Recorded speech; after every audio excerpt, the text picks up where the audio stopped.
Alright guys, it's been a lot of requests that recently after the first image or video that I share on internet on the drone that I built, the very first drone that I built um, with 3D printing, SLA to be more particular.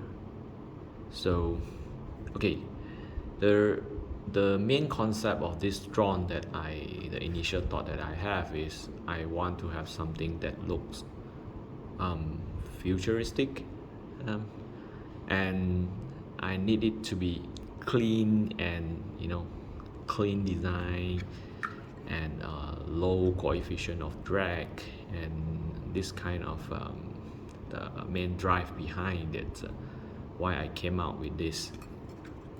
So as you can see here, the main idea of this is having a very small cross-section area. If you can see here, the body actually is in vertical, and if you can see the arm, all the arm here is in airfoil design, which is the leaning angle is 30 degree, which is the nominal angle of this camera that I designed for.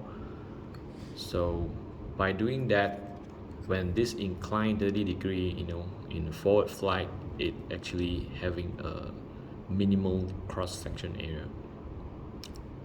By doing that, I can reduce the drag. It can be, although this drone is not mean to spec to high high performance drone, because I'm just using 2 cell on this, just a small battery pack, just a 2 cell.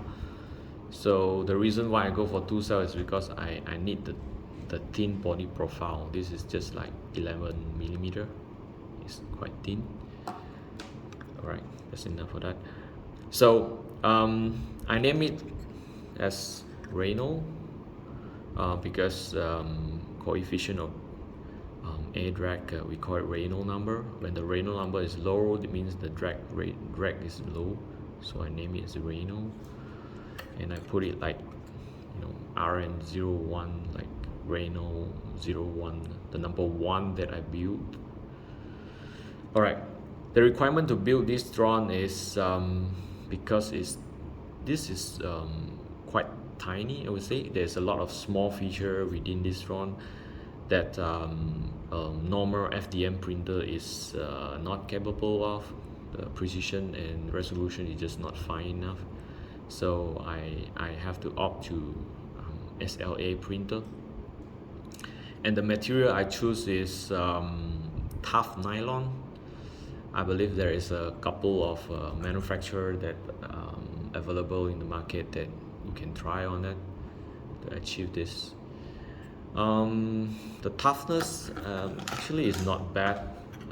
This is the first sample that I tried to print. If you can see here, I try to bend this. Actually, it's not bad. This looks good for me after the first print to try. So I decided to continue and touch up the feature that is not doing well. Let's see what I have here in zoom in. If you see here, this is a camera mount, and I make it to be adjustable in plus minus like only 5 to 10 degree. Can be tilted a little bit. The nominal is 30 degree. And this mount tab here is a bezel that I bought it and customized it to the FC. This one is the capacitor holder for the FC, and this 4 posts here is for the FC and the VTX. So I actually sandwich it with the VTX. If you can see the other side here, you see the post here. So my design in the VTX is at the bottom, and then I sandwich with a layer of a sponge, and then the FC is on the top. So this is the button that I make it so that I can click the FC, and this one as well, this one for receiver, and these 4 poles here for the receiver. I use diversity receiver, and you may aware that there is a little thing here. There's 2 small hole here and 2 small hole here, which is this one. Let me show you. This side. So it's supposed to be this one. You see there's 2 small hole here and these 2 small hole here. This is actually the LED. I try to display the FC LED, the VTX LED, the receiver LED to the body.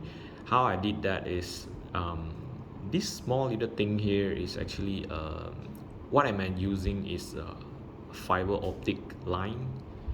If you heard before, it's actually a thin string of glass that transmit the light efficiently. If you don't have this, you can actually use fishing line. This is 0.5 millimeter thick, so it's actually designed in such a way point directly to the LED. You can see 1, 2, 3, 4 here. This side is the FC. There's one here, there's one here. So by doing that, actually I can display the LED outside the body nicely. I can show you later on. Okay, what else I have here? So okay, this is the battery bay, which is this one. Let me show you. Once I insert it inside, it is something like this, just nice over here.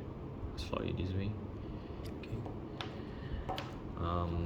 What's more, this one is the XT30, the connector that I from the FC that I just plug it here from the battery, and this opening here is for the LED, the back LED, and this little curve holder here actually is for the micro lollipops that I built in flush with the body with. How I did that actually is I get some micro lollipops and then I remove the outer plastic housing so that the diameter can be very small, and then I can fit it nicely within. So if you can see here, actually you don't see anything here because it's just within the thickness of this body, just so thin. If I'm not mistaken, it's like 8 millimeter thick for the diameter. Just nice.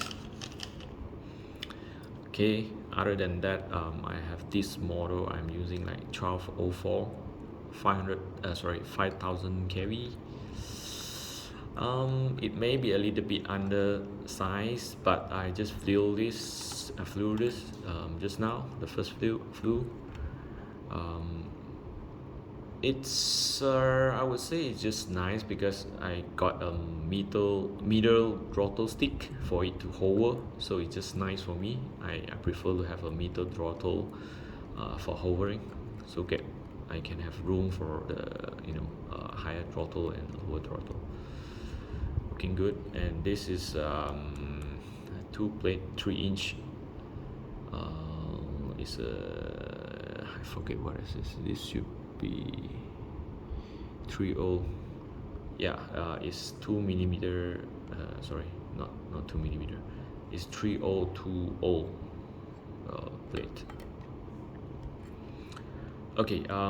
What else you can see here is, if you look at here, you can see there is a 2 transparent hole through here and the back wing here and this side.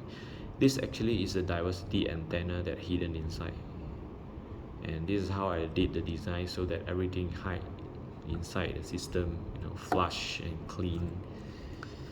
So diversity antenna receiver, and then the VTX cloverleaf transmitter antenna here.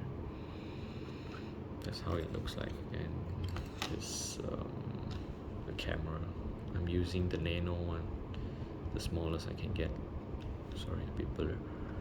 Okay, so how to open this is actually just click this one and then plug it here. And the design of this is like the plastic itself to be spring loaded with a latch. You can see this. So what's inside here is, you can see the XT30 connector, and the wire, the FC with a USB port that I do the configuration by opening the bay to plug in the connector. So let's try to fire this up. I'm using Jumble T Pro here. Let's put this out first. Okay, how to put this battery in is, let me put this in wider view. Okay, so basically what I need to do is just slot it in here, just nice, and this charging connector is put inside, and then what I need to do is just plug it in. There you go. And then close up the bay. A bit tricky for this one, the wire have to go in that way, and then I need to align the latch, and then click it. That's it. So, and you may be aware of this little fin here. Actually, it's not really a stabilizer. Actually, I made it purposely looks like a stabilizer because I need some feet so that it can stand well. I can see, yeah, actually there's a fit for it to stand well. Okay, let's try to arm this. There you go. Let's move to the video of the flying.